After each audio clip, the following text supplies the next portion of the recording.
أشهد أن محمد رسول الله.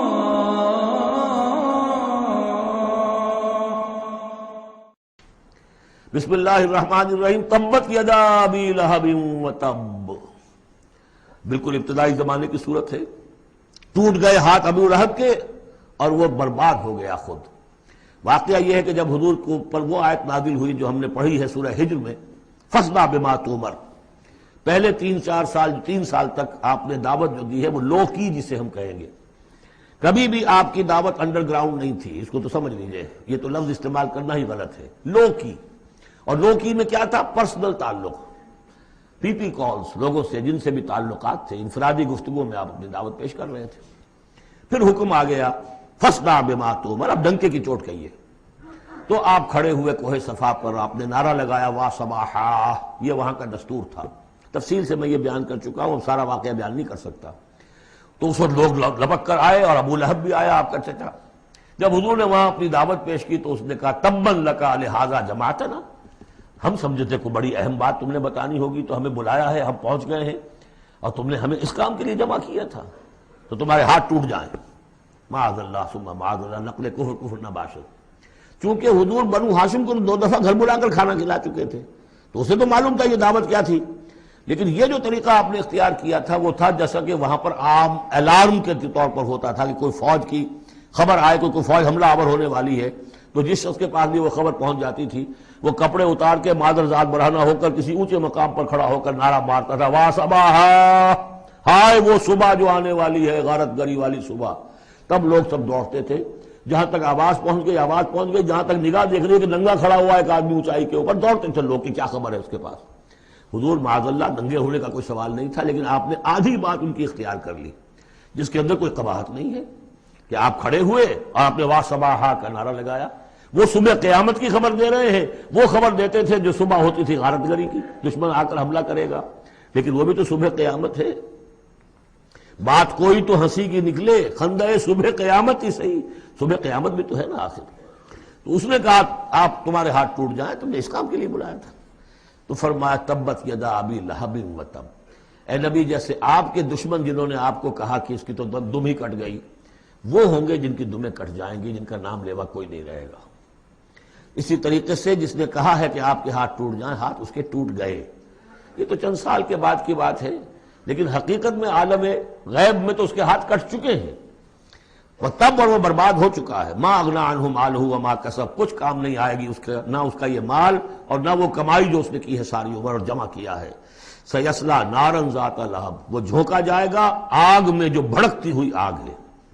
اور لہب کا لفظ جو ہے اس کے اپنے نام میں بھی شامل تھا، یہ صنعت لفظی کہلائے گی ابو لہب، کیونکہ وہ بہت ہی سرخ و سفید رنگت کا، بہت جیسے کہ انگارے جیسا اس کا رنگ تھا، اور آنکھیں بھی بڑی بڑی تھی، نہایت حسین و جمیل انسان تھا. اور اس کی بیوی بھی جمیل تھی، بہت ہی خوبصورت عورت تھی. اور یہ دونوں جو ہے یہ سمجھیے کہ بڑی ایلیٹ کلاس تھی اس معاشرے کی. اس کے پاس منصب تھا، یہ خزانہ، وزیر خزانہ تھا حرم کا. چنانچہ اس کے بارے میں مشہور تھا کہ اس میں سے اس نے سونے کے بنے ہوئے ہرن چرا لیے ہیں. اخلاقی طور پر اس کا جو ہے وہ بدنامی اس درجے کی تھی، لیکن یہ کہ حرم کا خزانہ جو تھا وہ اس کی تحویل میں تھا، تو بڑا اونچا منصب دار تھا.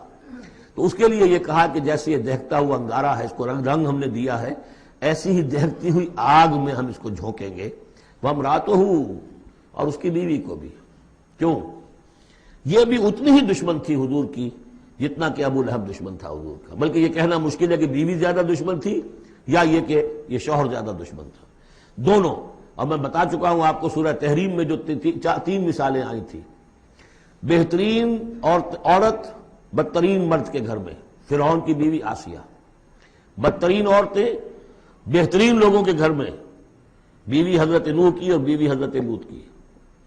ایک وہ جو نیک سرشت تھی اور نبی کی گود میں پلی، وہ حضرت مریم سلام علیہا. اور یہ بدترین شوہر اور بدترین بیوی. وامرأتہ حمالۃ الحطب، جو اٹھانے والی ہوگی ایندھن کو. عام طور پر لوگ سمجھتے ہیں کہ وہ بخیل تھی، وہ ایندھن لے کے آیا کرتی تھی. یہ بات نہیں تھی. وہ بڑی اس معاشرے کی جو ہے وہ بڑی، جس کو آپ فرسٹ لیڈی کہتے ہیں، اس طرح کی خاتون تھی. اصل مطلب یہ ہے کہ یہ اس وقت جو حرکتیں کر رہی ہے یہ اپنے شوہر کے آگ کے گڑھے کو اور بھڑکانے کے لیے ایندھن لا رہی ہے. فی جیدہا حبل من مسد، اس کے گلے میں جو یہ ہار پڑا ہوا ہے موتیوں کا، حقیقت میں یہ اس رسی کے مانند ہے جس رسی کے اوپر یہ اب جائے گی آخرت کے اندر، تو وہ لا کر ایندھن اس پر، اور جہاں شوہر جل رہا ہوگا وہاں پہ اس کو ڈالے گی اور دہکائے گی اس آگ کو۔ یہ ہے مراد اس سے کہ در حقیقت وہ اٹھائے گی وہاں حطب لکڑیاں، اور فی جیدہا حبل من مسد، اس کے گلے کے اندر یہ جو ہار ہے یہی اس کی رسی بن جائے گا۔